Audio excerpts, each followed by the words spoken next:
मनुवादी बोले, शूद्र हो, मुजरा करो, भागवत कथा नहीं।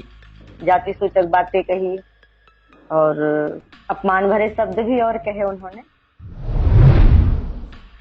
गैर ब्राह्मण कथावाचक को जातिवादियों ने दी खुली धमकी कि स्त्री जाति को अधिकार नहीं है। दूसरा उन्होंने कहा आप शूद्र हैं और शूद्र होने के कारण भी आपको अधिकार नहीं है। छत्तीसगढ़ के महासमुंद जिले में एक गैर ब्राह्मण महिला भागवत कथा वाचिका को खुलेआम धमकियां मिल रही हैं। कथा वाचिका यामिनी साहू को फोन पर धमकी देने वाले कह रहे हैं कि तुम शूद्र हो, महिला हो, व्यास मंच पर बैठकर भागवत कथा नहीं पढ़ सकती। एक गैर ब्राह्मण को व्यास पीठ पर बैठकर कथा कहने का कोई अधिकार नहीं है। जाकर मुजरा करो, नहीं मानने पर तुम्हें मंच से आकर उतार देंगे। सुनिए अंबेडकर नामा से बातचीत में यामिनी साहू ने इस बारे में क्या कहा। मामला यह है कि 15 तारीख को कुछ लोगों के फोन आए और उन्होंने मैं उन लोगों को नहीं जानती थी कि वो कौन है। उन्होंने अपना नाम खुद बताया और उन्होंने मुझे कहा कि आप भागवत के अधिकारी नहीं है और नहीं कर सकती हैं। एक बात उन्होंने प्रमुखता से कही कि स्त्री जाति को अधिकार नहीं है। दूसरा उन्होंने कहा आप शूद्र हैं और शूद्र होने के कारण भी आपको अधिकार नहीं है और आपको ये हम करने नहीं देंगे। इस तरह से सभी लोगों ने कही, जाति सूचक बातें कही और अपमान भरे शब्द भी और कहे उन्होंने। यामिनी साहू ने एसपी को दिए शिकायत पत्र में कहा कि वो महासमुंद जिले की बाघहारा की रहने वाली है और गायत्री परिवार से जुड़ी हुई है। वो पिछले करीब 10 साल से कथा कराती आ रही है।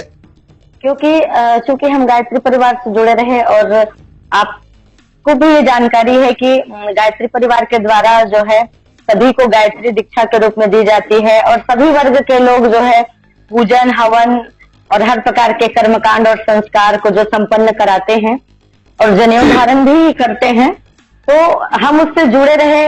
फिलहाल जिले के सिरगढ़ी गांव में 20 से 27 मार्च तक भागवत कथा हो रही है, लेकिन उन्हें अनजान नंबरों से फोन आ रहे हैं। वे गैर ब्राह्मण हैं और उन्हें इसी बात को लेकर धमकियां मिल रही हैं। अचानक उनका फोन आया तो ट्रू कॉलर से कुछ नाम आए और कुछ जो ऑडियो क्लिप है जो रिकॉर्डिंग मैंने की।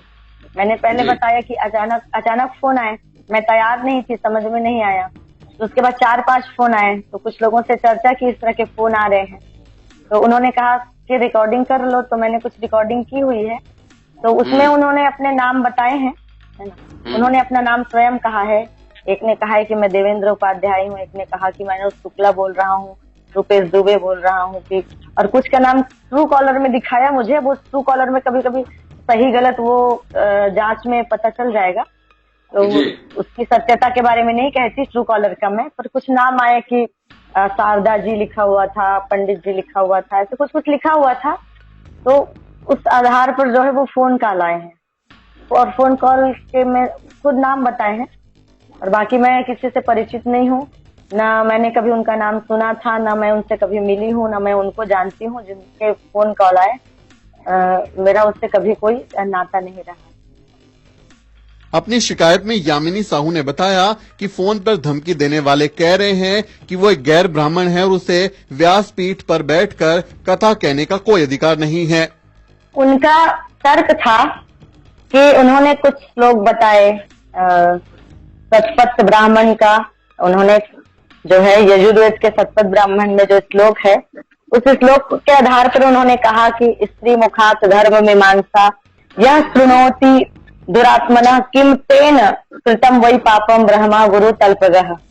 इसमें इसका अर्थ ये बताया उन्होंने कि स्त्री मुख से प्रवचन सुनना, भागवत सुनना जो है उससे बहुत बड़ा अपराध पाप लगता है। और ऐसे शब्द जो मैं आपको यहाँ पर बोलना उचित नहीं मानती, ऐसे पाप का उन्होंने उसमें कहा, बात का ही वर्णन किया और उसी आधार पर कह रहे हैं। तो ये उनका अपना तर्क है और हमारा अपना। हम मानव हैं और मानवों के लिए सब अधिकार हमारे संविधान में, मुझे ऐसा लगता है कि सबके लिए संविधान बना हुआ है और सबको समानता का अधिकार मिला हुआ है, तो वो अधिकार हमें भी मिलना चाहिए।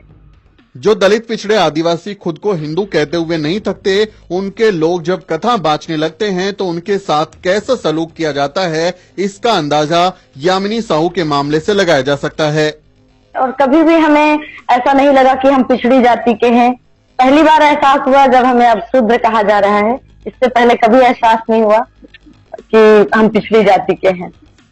हिंदू धर्म ग्रंथों में शूद्रों और महिलाओं के लिए कई तरह की विवादित बातें लिखी हुई हैं और उनके धार्मिक अनुष्ठान करने पर भी रोक लगी हुई है। इन्हीं धर्म संहिताओं का हवाला देकर मनुवादी लोग यामिनी साहू को कथा कहने से रोकना चाहते हैं। खासकर ब्राह्मण वर्ग का धार्मिक मामलों में जो एकाधिकार है, उसे यामिनी साहू जैसे लोग कैसे चुनौती दे सकते हैं।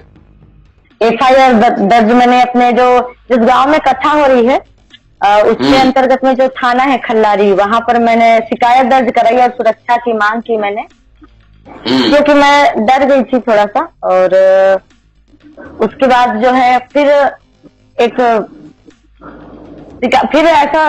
शिकायत दर्ज कराने के बाद जो है फिर फोन आने लगे थे। तो फिर उसके बाद मैंने SP कार्यालय में फिर अपराध दर्ज कराया है और सुरक्षा की मांग की है।